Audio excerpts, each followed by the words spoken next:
umri wa balehe ni umri muhimu sana kuongea na mtoto wako haya masuala ya sex and love, umri huo, kwa sababu dunia yao ina a lot of information na taarifa nyingine wanazopata sio za kweli. Kwa hiyo wewe ukisema nitafundisha tabia mbaya, atajua mambo mabaya nje, atapata access ya hizo taarifa ambazo sio sahihi. Nitakupa mfano. Umri huo ndo vijana wengi sana wanaangalia pornography.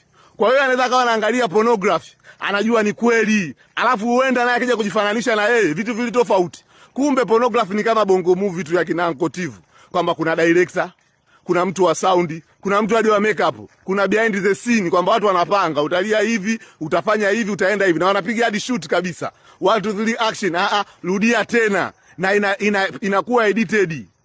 Sasa mtoto asipojua, ikitokea ameangalia hapo akajiona tofauti, ndio ile mtoto anaanza kujichukia, anaanza kutumia mavitu ambayo ni tofauti kabisa. Mwisho wa siku anafikisha miaka 30, miaka 35, figo mbovu, maini mabovu kwa sababu ya hicho kitu, au morali inashuka, self love inapotea. Kwa nini? Kwa sababu wamechukua taarifa ambazo sio sahihi, na watu wa kumpa taarifa ambazo ni sahihi hawapo, wanachukulia kawaida. Kwa hiyo mama boys na baba boys, umri wa balehe ni umri muhimu sana kuongea na hawa vijana hivyo vitu.